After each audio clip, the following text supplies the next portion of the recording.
So the other day I asked you guys what your controversial Marvel opinions were through a YouTube community post, so let's go through them, shall we? First one is from, well, good luck to me pronouncing this name. At Zdendak_Volodymyr says, X-Men Origins Wolverine isn't as bad as people make it out to be. If not for the horrendous Deadpool, it'd just be another mid-comic book movie. Well, Zdendak, if that's even your real name, let me just emphasize one thing you said there. Another mid-comic book movie. You're not wrong. Okay, let's just quickly address what this movie does right, shall we? Hugh Jackman as Wolverine, Liev Schreiber as Sabretooth, the opening credit sequence.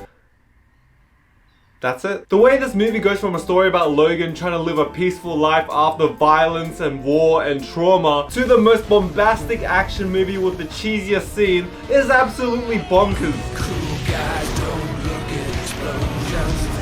The fight scenes are honestly just kind of generic, and the wire work is just fucking ass. Like, you can tell when someone leaps really high, they're wearing a harness strapped to a bunch of cranes that are just flinging them everywhere. And the CGI claws, come on, what is this? Also, this isn't even touching the fact that the whole movie just plays out like a video game. Oh look, it's a boss fight, time to fight and get some information. We're done. Oh look, it's another boss fight, time to fight and get some more information. And that's just the whole fucking movie. In terms of its filmmaking, it's pretty bad. And I know it was written during the writer's strike, which kind of justifies everything, but at the same time, if we consider mid to be short for middle, like middle ground, this is not mid, this is fucking below mid. However, that being said, sometimes you just don't care. I loved this movie as a kid. It was just really cool seeing a bunch of X-Men characters that haven't appeared in live action just go at it with Wolverine. So is it overhated? A bit, I guess, but I can definitely recognize its flaws and say that it's definitely not Logan or even the Wolverine. And while we're at it, let's tackle another one of your hot takes that you left in the comments here. The 2005 Fantastic Four is in the top 20 of comic book films. Top 20. Do you know how mild of a take that is? Do you know how many movies 20 movies is? Yes, Fantastic Four 2005, that is definitely in my top 20 comic book movies of all time. Also, I don't even think this makes sense. There's like 34 MCU movies, and I'm pretty sure 14 of them aren't worse than Fantastic Four 2005. And that's not even including every DC movie, every X-Men movie, every Sony Spider-Man movie, barring the new Sony Spider-Man movies. Like, come on, that list is endless here. What I'm trying to say is this is wrong, and you know it.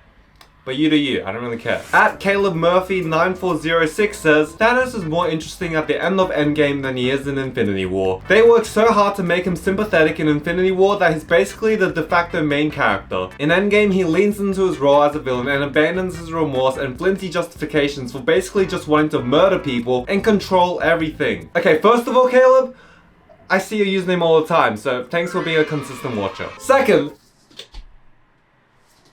what? Thanos is definitely not more interesting in Endgame than he is in Infinity War. Like you said yourself, he's basically the main character of Infinity War. That just gives him so much texture and depth, and it's just way more interesting than big bad guy mode in Endgame. This is like the most nerdiest shit to debate about ever. Oh my god. Also, I do agree that his plan was really stupid. Let me play the clip from when I compared him to Darkseid. Apparently in the MCU, he's 1,000 years old. Does that make sense to me?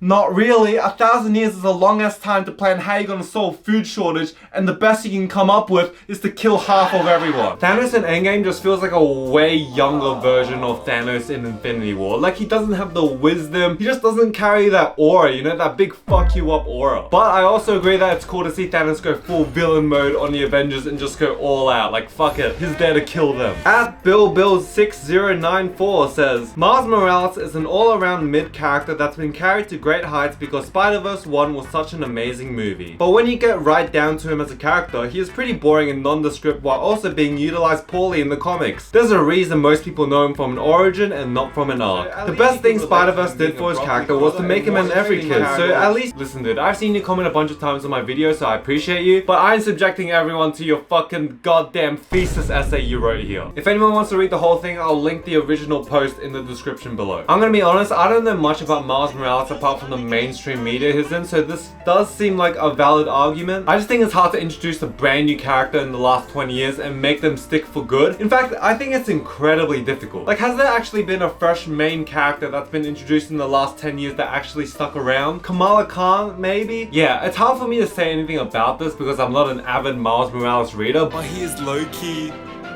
when he wants to be name on marquees like his Funko Loki.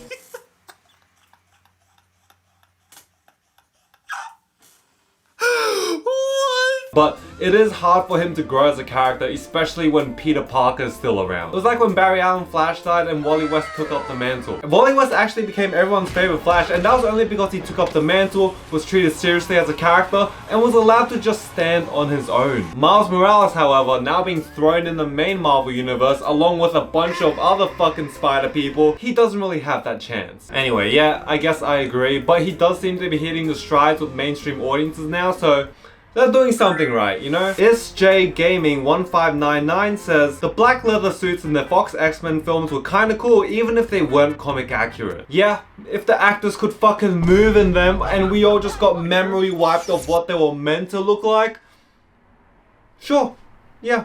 Sure. At Psy-1810 says, Age of Ultron and Iron Man 3 are very underrated. Oh boy, okay, Avengers Age of Ultron, I'd say it's perfectly rated. There's just nothing exciting about it. Yeah, there are some pivotal MCU moments that happen in the movie, but it just feels so unexciting. I know a lot of people have said this, but this is the only Avengers movie where we can see the Avengers just being the Avengers. No need to worry about how they form, no need to worry about how they end, just the big juicy meat in an Avengers sandwich. That's what we were meant to be enjoying. But it's just kind of like especially how it looks. Like, it just looks really ugly as well. I don't think it's a terrible movie, I just think it lacks a bit of punchiness and needed, especially with a villain like Ultron. Like, having Ultron for a single Avengers movie is kind of fucking insane if you think about it. He's literally the Avengers' main nemesis. What part of this makes any sense when we build up Thanos for fucking 10 movies and then he gets 2 movies about him? Also, the humor in that movie just doesn't really hit right. Joss Whedon, barring all real life problems, he's a great writer, he can write great dialogue, but some of his jokes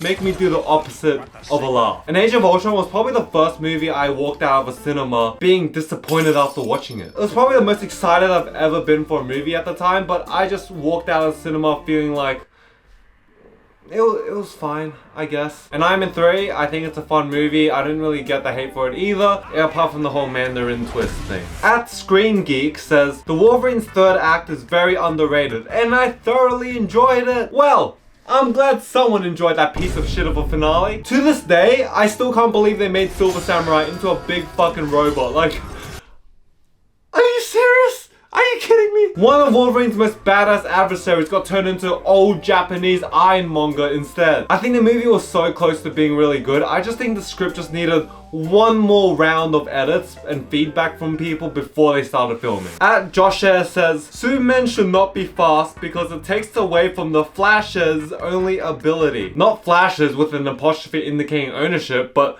Flashes, like plural, multiple apparently. Superman is not Marvel. Be quiet, liberal.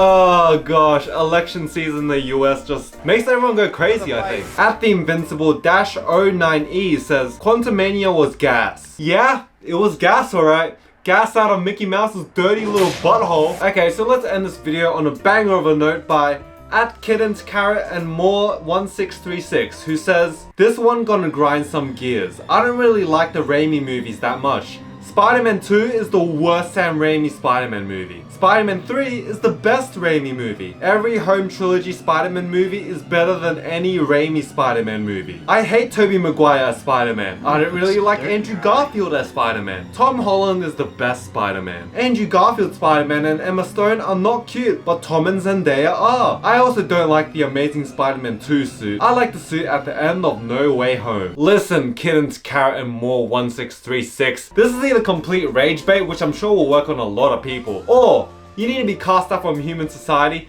and just rebuild your media literacy skills from just bottom to top. Just restart, okay? There is just way too much to unpack here, so I'm just gonna leave this one to you guys. Let me know what you think of this opinion, because I think if I reread this, I'm gonna grab a fork and just jam it into my liver, grab a knife, and then just jam it into my heart, and just make sure no one calls the ambulance. Thank you to everyone who sends in their opinions, I really appreciate it. Like this video if you enjoyed this video, it helps the channel a lot. Check out my second channel for random vlogs, check out my Instagram, check out my letterbox, and check out my music. And I'll see you next week.